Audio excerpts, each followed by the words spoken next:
Welcome to Previously on X-Men. The podcast that looks back on X-Men comics, movies, shows, characters, and more. You can find more about the show and others like it at our network's website, radiomeanwhile.com. And you can share your thoughts on this and upcoming episodes by following us on Facebook and Twitter at Previously on X. And please rate, subscribe, and share the show on iTunes, Spotify, Google, wherever you get your podcast. I'm Eric Mickles, known online as Dusk vs. Tweak. With me is my co-host, Hilary Gunning. Happy holidays, Hilary. Happy holidays! It's a holiday episode. It's a holiday episode. We're talking about a holiday comic from the X-Men's Yes, we are. long past. No, today we're talking about Uncanny X-Men issue 143. Yes, which, by the way, nobody will care about this, but my husband just knew what this was. I was like, oh, Eric says we should do Uncanny X-Men 143, and he was like, oh, the one with with Kitty and that monster thing. Oh, well, look at that. I know, it was very weird. So he must have read it. I wonder if he has it. I'm not sure if I have it. I have the two issues that came before this, Days of Future Past. Oh, okay. This is literally the story that comes right at you. You finish Days of Future Really? Past, you put it down, this issue. Weird. Yeah, in fact, they say in once the story gets going, they're like, it happened but a month ago. What is your first impression of this as you're reading it? When I first read it, have you ever read this before? It was vaguely familiar, but not enough to... I wouldn't have been able to guess the next stuff. It would have been in like the Essential X-Men collection, Volume 1. Oh, yeah, and that makes sense. I think like a Days of Future Past collection collects this and like a couple of issues afterwards. Because sometimes, because Days of Future Past is only 2 issues, so I think they kind of pad out collections. I don't know how, if they throw this one in. They might, though, because this is also John Byrne's last issue, working with Chris Claremont. Oh, okay. So they had that venerated run of... a whole bunch, the Proteus arc, Dark Phoenix, Days of Future Past, and then this is his farewell and then issue. This Because happy little holiday. Like Paul and John, they just couldn't get along. Yeah, well, Genius is a... And like John Byrne is kind of a jerk. Have you met him? Do you know that personally? John Lennon? No. He was, I think he was gone a little bit before. No, when did John Lennon? John Lennon. Oh. No, I haven't met John Byrne. No, anytime you read something by John Byrne, it's like, wow, this guy likes John Byrne. #1 fan of the John Byrne fan club is John Byrne. John Byrne. Yeah, that right there was a John Byrne. Just Byrne. Yeah. John Byrne. Yeah. There we go. See, we were on the same page. But yeah, no, I didn't read this when it came out because, one, I wasn't born. This came out in March 1981. And then, but Nor was I. I read it in the Essential X-Men. So it was the black and white collection. It was volume 2. Yeah, that's probably where I read it too. So when I first read it, I was in it. I remember being in it. I remember like the second volume of Essential X-Men, things really starting to hit their stride. Like reading that, I'm like, wow, this isn't like I couldn't put down this stuff. What was your initial impression? Yeah, well, I mean, I think it's pretty good. I think it's weird that it's a holiday issue, but like setting that aside, I think it's pretty good as like a story. It is. You're right, because it's like on the cover it says "Merry Christmas, X-Men," but then like outside of a few mentions, and also Kitty is Jewish, so she's celebrating Hanukkah. Yeah, she is, and then that's another weird thing too, because like everybody just leaves her.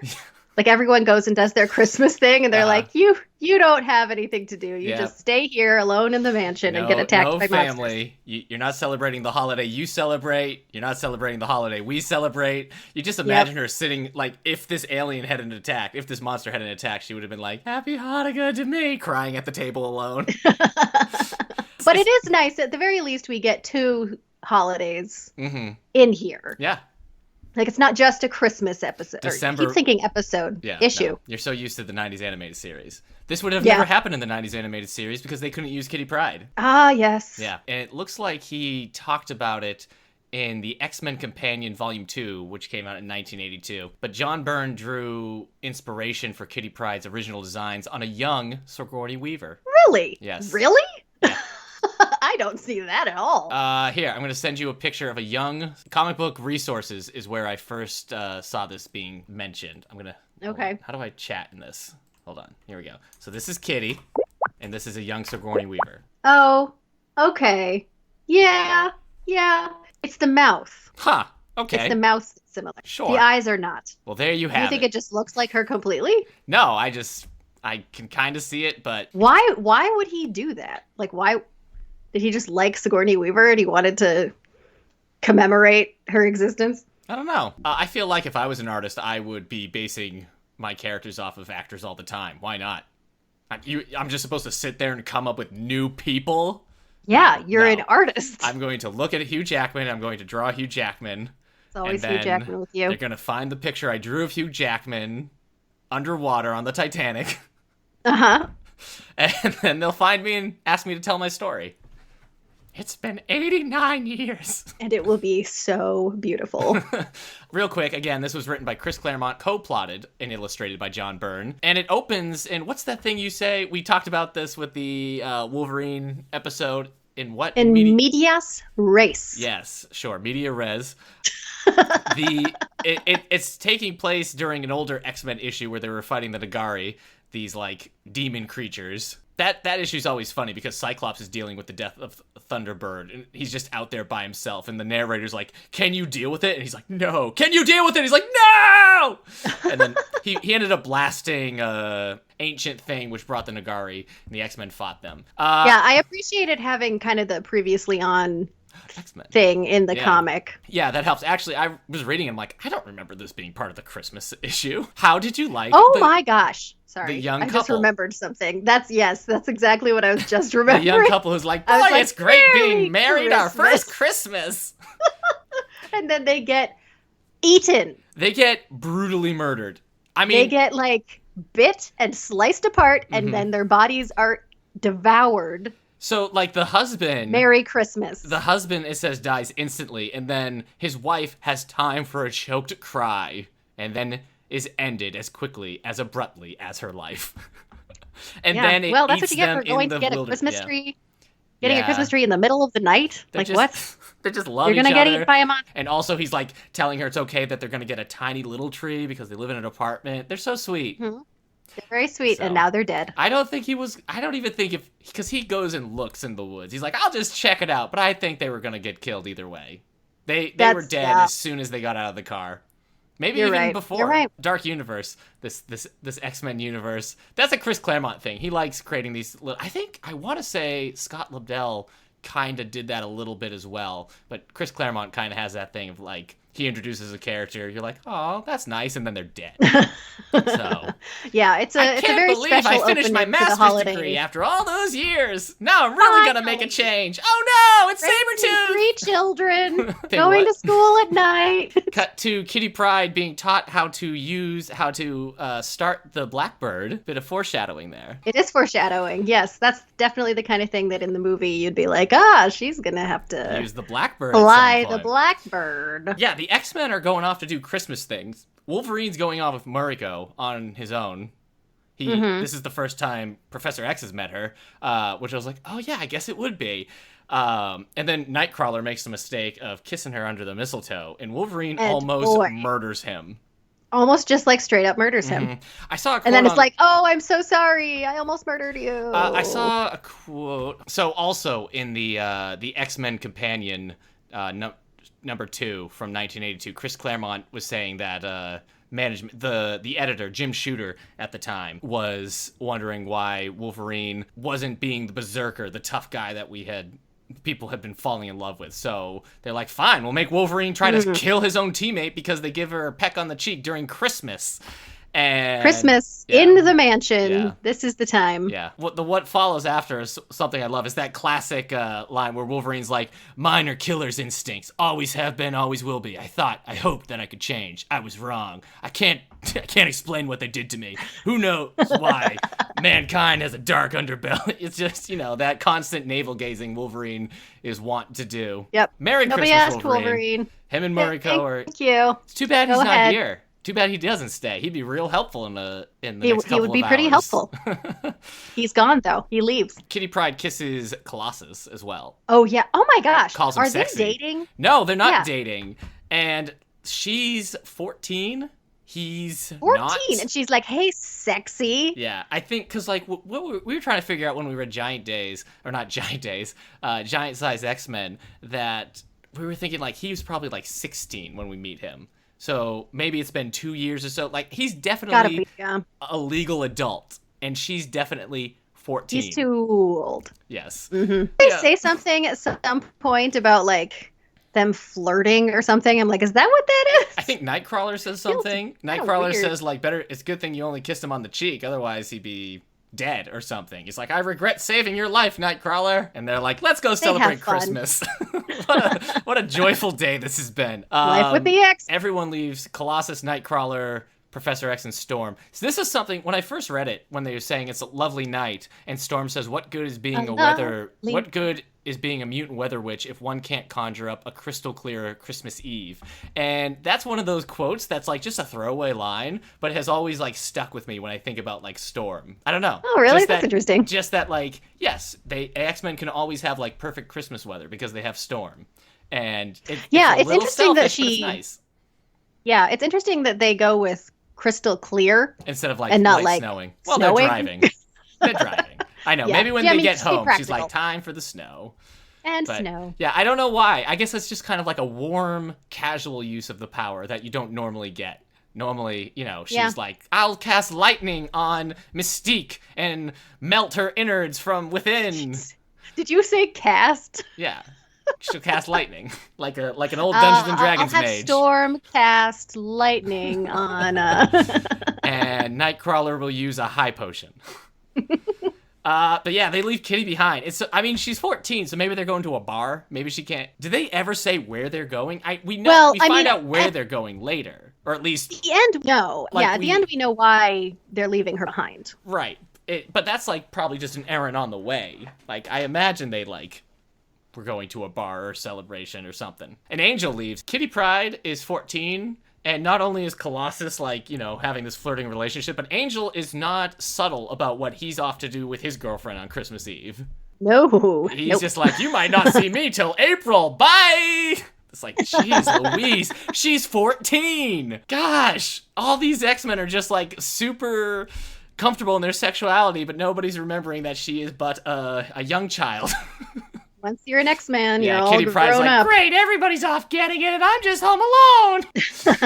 Oh, yeah, and this is where, you know, she talks about, this is her first Hanukkah away from home. So sad. Yep. Mm-hmm. I mean, maybe tell her, like, they'll have a surprise for her later. Yeah, exactly. Like that thing where, like, there will be a TV, like, on shows where, like, it's somebody's birthday and they all, like, pretend that they forgot their birthday and just make them miserable all day. Yeah. And then they're like, surprise! I mean, you ruined their day. It's like the final episode of Cougar Town. Also, she mentions that she has a genius IQ, because sometimes we forget that Kitty Pryde is supposed to be a genius. Because you definitely want your relatable viewpoint characters to also be geniuses. Well, yeah, because you want the person to feel like they could also be a genius. Yep, as long as they were a genius or had midi-chlorians, you can be anything you want to be. Hey, remember when we were talking Till Death Do Us Part, and I said maybe they had Cyclops and Jean on a boat because Cyclops had some boat times with Lee Forrester? Yeah. There she is, her first appearance. She is. Yeah. That's it. We get a little aside of Cyclops because he left after Dark Phoenix. He's like, I can't do it anymore. I gotta go. He hangs out on the boat for a while with Lee Forrester. Lee Forrester hooks up with Magneto. So Magneto has a lot of charisma with the younger women as well. Yeah. So Colossus and Magneto, I guess, have a club. Yep. Kitty Pryde's gonna spend some time in the Danger Room. Yeah, because why not? Yeah. When you're all alone and there's no one to help you. It's always the worst idea for an X-Men to be like, I'll just spend some time in the Danger Room. It never works out. Nobody ever has a successful, non-scheduled danger. I mean, you barely survive your scheduled Danger Room times. And why is the 14-year-old... Although at least she does say something. She says, since no one's around to monitor me, I can run a combat workout. Right, oh, yeah. I can't. So at least I can't run a combat. Yes. So she runs a gymnastics. Yeah. So she just does, like, it's like gymnastics, yeah. But still.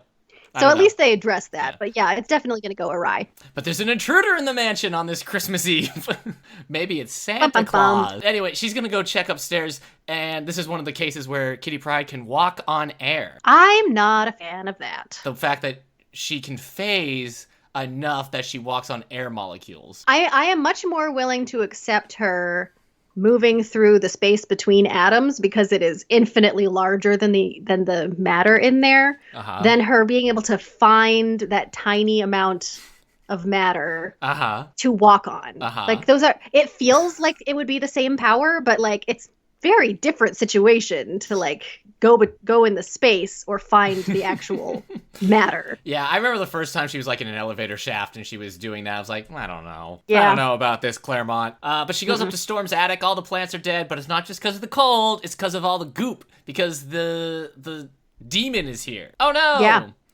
No demon. and Why does he come? I think he's just wandering the countryside. Because they later at the end of the issue, they talk about how the reports of serial killings. So it's just a coincidence that he finds the X-Men again? Well, the X-Men fought the Nagari. Maybe he was. Yeah, that's what I them. mean. Maybe that was it. Yeah, okay. I don't know. Guess. Maybe he's just in the area and he can. We never see like his if he has like that predator infrared vision or what. Yeah. Maybe he can just smell her. He's like, fresh prey. I don't know why I did that voice. Hilary. That does seem like what he'd sound like. Sigourney Weaver was brought up as a reference point. Have you seen the movie Alien? So, no, I have not. If you've never seen Alien, does this seem like a fresh, exciting adventure to you? Or you're like, this seems an awful lot like what Alien would be? I mean, yeah, obviously there's reminiscent stuff there. I don't think that I think it's just sort of a general archetype. I don't know if it's the kind of thing that you're like, oh, this is copying one specific thing, and it's more just like the kind. In the book Comic Creators on X-Men, John Byrne's about this this very issue. He says, we wanted to do an homage to the movie Alien, and I don't know whether I was demented. Oh, well, there you go. I don't know whether I was demented or what in those days, but I honestly thought when I was drawing it that people wouldn't instantly realize what we got it from. I thought I was being really clever, how I was making little twists and turns to change it. Only the ending, where she uses the Blackbird to blast the Nagari to death, was the same. And then Chris kind of wrote it even more like the movie. By the time I actually read it, I was like, oh, well, wait till the lawsuits come. But they never did. It's still a fun story. I had a ball with it, and I kind of went out with a bang there. So I guess funny. Well, in yeah, John I guess I Byrne's just head, missed that. he was trying to go for more of the amount. And Chris Claremont's like, and then she'll say, look out, Ripley. I haven't seen it, I guess. I just missed that was so close. Well, I mean, the creature is definitely designed after the alien as well. The yeah, xenomorph. that's definitely recognizable. There's some moments where like the claws are coming at her, and she's like, "Ah!" that are like right from it. And the end is basically the same. I mean, there's no one like goop to a wall being like, "Kill us," and there's no cat. There's no cat just hanging around. No androids full of milk. So there's a lot of differences between this and Alien. For one, I enjoyed this comic. These references are missing. Yeah, all right. Anyways, Kitty's having to run through the whole mansion because we find out she can be hurt by this creature. Mm-hmm. Even when she's phased. Yep. She can walk Even on when air, she's but phased. the creature can hurt her. Yeah, because there's something, I mean, they had something like that with Storm, that like it had something that could hurt her, and it was similar somehow. Yeah, they were like smoke. She said they were like smoke and air, and they weren't like totally real, but they were still hurting. So, plus it's magic, so you can say whatever you want. It's funny because she mentions that the mansion walls are reinforced and they're not even slowing this creature down. I'm like, the walls are reinforced? When has that ever been in play? These walls are constantly being destroyed. Reinforced with what? They were most recently reinforced. Right. I'm thinking about shock jockeying the X-Men. What are you reinforcing this with? Wafer crackers? Come on, Xavier! Big insurance scam over here. Up next is Swiss cheese. Up next is Closing Time by Semisonic. Is that what a shock jock does? Do they also play music? I think, yeah. I don't know. I like the panel where Kitty Pryde we get like almost like a Richard Scarry kind of thing where we pan out and we see like we're like looking through the walls, so we see like 4 different rooms, and it's just Kitty running through it, but then you see the monster running through the walls. Oh, yeah. Yeah, that is cute. That is a good one. It is like Richard Scarry. That's funny. Yeah. I wouldn't have made that connection. Very busy where I love those books. She has this whole lesson. Claremont can be very wordy. I don't know if you picked up on that reading this issue. Yeah. Just like, it's one of those things where like she's constantly talking. Even like early in, like Storm's like, oh no, I'm being attacked, but I don't have enough time to dodge. It's like, well, you had enough time to think about not being able to dodge. Why didn't you dodge instead of thinking about it? Just go ahead and dodge. Kitty Pryde is running through the danger room because she set it up to fight the monster. Everything's on fire. She's like, now I understand about those darn exercises. To survive the kind of foes the X-Men fight, you have to be better than the best. It's just kind of like, you know what? All that learning was important. That is a lot. I should stay out of the medicine cabinet when Mom's Stay in gone. school. It's dangerous. Don't play in the refrigerator. What is this, 1983? Have we gotten into the G.I. Joe, be safe, don't play with electrical outlet kind of stuff on TV yet? I don't know. Were they ahead of the game here at Marvel in 1981? It's a little early, yeah. Don't eat Tide Pods, kids. Tide Pods. Yeah. Claremont references it. He says they used them to fight with flamethrowers. They used them to fight the monster in that movie. It didn't work here, though. That movie. They can't say it. It's funny because they blatantly will talk about Star Wars in this comic. Like, Kitty Pryde would be like, look, I'm just like Luke Skywalker or something. But I guess even Claremont's like, oh, maybe I shouldn't say Alien. Maybe we don't want them coming down on Marvel right now. Also, to help us learn, Claremont says 1 meter is 3.3 feet in the little liner notes at the bottom. So helpful. It's so helpful. You can learn while reading comics. I guess she just talks the whole time about getting ready to blast the monster. This is like the same scene. The monster is hanging by the engine.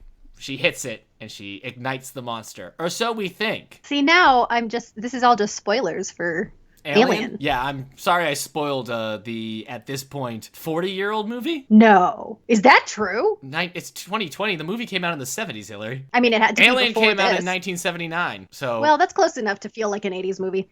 Oh, well, yeah, and then Aliens was an 80s movie. But yeah, I mean, I'm sorry I spoiled this after 40 years. There's plenty of other surprises in the movie, Hilary. Okay, so when you watch it, it's a gross movie, too.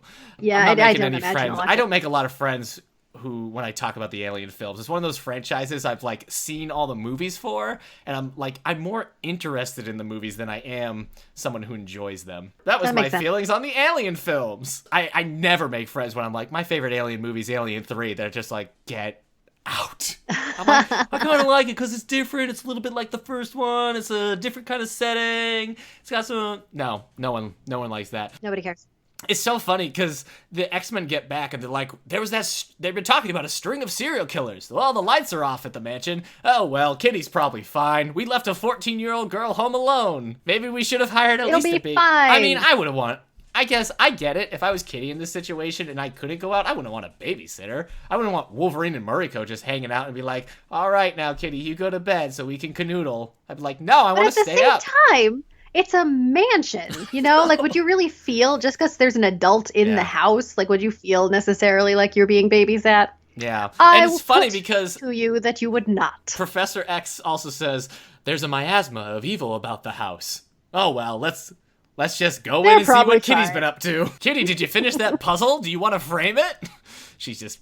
Her innards are all ripped out. They're like, oh, no. Oh, God. We should get security. We really should. Why don't I actually build a school to be a school? You know what's fun? They walk in and she's just like in her bathrobe, just sitting by the fire. I don't believe that would be that's what she would be doing after all this. Just like curled up in a corner. Yeah, because we find out like the monster had still like been alive after the ignition of the Blackbird and like still kind of chased her until it dissolved into dust and until it disintegrated. So, like, even after she thought it was gone, the thing was, like, chasing her. I guess I would have, like, gone for help. Yeah. Well, I think that you're supposed to get that, like, she's like, this is her reaching crucible. A point where she's like, this is the life of an X-Man, and, like, I'm one of them, and so I can like, handle this. Yeah. I guess I'd still be in my super suit. I guess I'd be, like, in the weapons locker. Yeah. I guess I'd be, like, locked up in their panic room or something.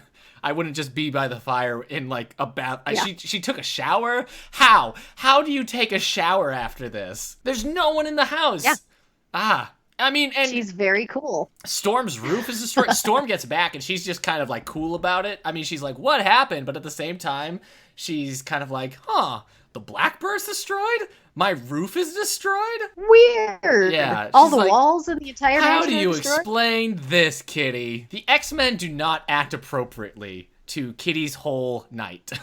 They do not. Prior and after them leaving. But you know what? They brought her parents. Aww. Happy Hanukkah, Kitty Pryde. Surprise! For Hanukkah, your parents are here.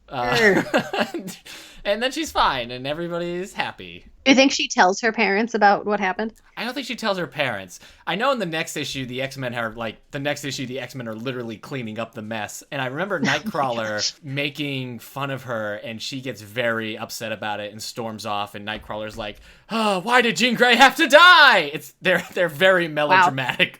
the group of them. Cyclops runs into despair in the next issue. And the Man-Thing. It's a fun little issue. It's the first issue I ever had. Hilary, Aw. this probably wouldn't matter to you, but in the letters pages, this is kind of famous. A young Kurt Busiek is in the letters pages, and he's basically saying, I hate what has happened to the X-Men the past 2 years. I've collected every issue. I'm out. I'm done. This is terrible. Chris Claremont's just like, another person's Dark Age is another person's Renaissance. We think X-Men has been pretty good, but yes, comic book writer Kurt Busiek, who goes on to write some pretty darn classics, it sent a letter, and this time is like, never again. So they printed that? Yeah. Wow. Yeah. He's just like, never again will I buy. And what does he say here? He decided he was going to stop buying during the Hellfire Club storyline, but held out. During the Dark Phoenix story, I again decided to quit. So he stuck around until after Cyclops left, and that's where he was out. Also, he's from Lexington, Mass? I didn't know that. I'm from Massachusetts, Hey, Kurt. You and I you're disagree basically about brothers. I disagree with you about the X-Men, but we probably ate at the same places once or twice. I don't know. Have you been to that's pretty cool. Fire and Ice in Boston, Kurt Busiek? Maybe. Okay, but say it in the Boston accent. Oh, I don't think I can. You been to Fire and Ice, Kurt Busiek? That was pretty good. Yeah. All right, well, that was the issue. This is your first time reading it. Yes. And I liked it. I thought it was good. I thought it was really funny to have like the Christmas tree in the background while she's being like chased by a giant alien and all of that. Yeah, I mean, the holidays play like that's why she's sad, because she's not with her family during the holidays. It's why it's the reason the X-Men aren't there at the time, so you get to use that as an out. Otherwise, it's just like a Tuesday night where the X-Men would leave Kitty Pryde alone. No, it's Christmas. Maybe they're all grown-ups. And it sets that setting, but it's also the reason why that poor couple are out. If it wasn't, if it was New Year's Eve, they'd be home safe. They wouldn't be dead. Yep, if it had been any other time. I don't know. There has to be So another place really, to go get a tree. we blame holidays for the disaster of this. I guess I would blame. comic. I don't know what his name was. Was it like Chuck or something? I'm gonna blame him because he was the one like, oh, we have plenty of time to go buy a tree or a pre-cut. I'm like, you could still get a small pre-cut tree. It's not. How much gas did you spend driving out here into the wilderness? Use that gas money to buy a tree. He's trying to be romantic. I shouldn't speak ill of the dead. The very gruesomely dead. The grizzly dead. How do you like Kitty Pryde in this issue? This isn't like the first, because this is coming off of Days of Future Past and everything, but this is a fun little Kitty Pryde solo issue. She's fine. I don't find her annoying or anything, but I don't know. You didn't read this? I don't know. I want to Nothing read really more stood about out the to me further about it. adventures of Kitty Pryde. No, I'm not a fan of young Kitty. Ah, okay. Like once she's an adult and a teacher and stuff, she's pretty cool, but I've had young Kitty, I just don't really care. I've weirdly grown up at the same rate as Kitty Pryde because of when I got into comics. Yeah. It's weird because like I started reading comics when I was 14, but that's in 2000. But that means like the first issues I'm reading, Kitty Pryde is my age, and then when she comes back to the X-Men, we're the same age, and then when I get back to reading the X-Men, she's grown up, and I'm like, have I just been the same age? It's like I've watched Kitty Pryde and myself grow up at the same time, even though she started in the 70s, and it's like a strange thing, but I got that kind of affection. It was an affection I didn't have before. I used to not like Kitty Pryde at all, but now that I'm older and I've seen that growth in both of us, I'm like, this is strange. I guess you and I have been through a lot, haven't we, Kitty? You and I. So, and now it is kind of weird. Now when I read like Kitty's younger adventures, I'm like, I remember when I was 14 reading about these young adventures. Mm-hmm. Strange. Yeah, this is a weird issue to follow, like Days of Future Past and everything. It has like so many different elements to it that I feel like it's memorable just by the concept. Kitty Pryde's attacked by an alien demon on Christmas Eve. Yeah. It's basically like a teen horror movie. Yeah. Anyways, that was holidays. That's Christmas. I think we celebrated Christmas here at Previously on X-Men. Well, yeah, there we go. I don't have anything. I think Christmassy so too. With me, God bless us, everyone. I've got this Santa hat, but I wasn't wearing it during the recording. I'm wearing I'm like a Christmassy shirt. It's Oscar the Grouch, and it says humbug. Oh, Oscar, no. Yeah. He's a grouch. What? He's very grouchy. If we were to do Days of Future or X-Men Christmas Carol, who's Scrooge? Is it Magneto or is it an X-Men character? Is it Wolverine? It would probably be Wolverine. But He's grumpy. I don't know if he's misery. We'd have to come up with another reason why he's working Bob Cratchit. I guess Bob Cratchit is Cyclops then. a little. Man, this should have been the whole episode. Us casting the X-Men. Yeah. Who's Tiny Tim? I want like a younger Cable as Tiny Tim. Because he's got the arm and the leg, so he can still have the metal arm. Kitty Pryde, I want to be the ghost of Christmas Past because she's Sprite-like and she can float on air. She is Sprite-like. Okay, but then who's Christmas Present? Because it's got to be Colossus. Colossus or Beast for sure. They're the happiest. Though, don't they always make him big? They do, yeah. Well, that could still work. Mother Mold. Yeah, you're gonna get Master Mold. Like, do you see how this family is celebrating on Christmas? I am beyond promises. And I guess the ghost of Christmas. Well, Sabretooth's got to be in there somewhere. Oh, you're right. Sabretooth is the ghost of Christmas yet to come then. Yeah. I love it. And they'd be showing Wolverine his past, though, and he'd be like, this happened to me? I don't remember this. There's a lot there. Boy, all right, I gotta go write this. It'll be my my X-Men Christmas Carol. What a valuable use of our time. All right. Anyway, I'm Eric Nichols, also known as Dusk vs. Tweak everywhere online. On the Radio Meanwhile Network, I co-host this show. I co-host 90s Music Got Me Like, and I co-host Comic Book Coffee Break. Thank you to Prophetic Music for our theme song. I should have reached out and can you do a Christmas version of it? It's just this with jingle bells. Oh, it's with just our jingle bells. Jingle bells in the background. You can find more about the show notes at our network's website, radiomeanwhile.com. Please follow us on Facebook and Twitter, previously on X. Please rate, subscribe, and share the show on iTunes, Spotify, Google, wherever you get your podcasts. Thanks for listening. Happy holidays. Happy holidays. Wear a mask. Don't gather. Woo, yeah. No gathering. Bye. Happy solitary holidays. Happy solitary holidays in the house with the people that you're living with. It's not worth it. I want to go to a movie theater someday. Let me go to a movie theater someday. I'm strangling the microphone. I'm shaking it like, why won't you wear a mask? You son of a... Not your microphone's fault. All right. Bye, everybody.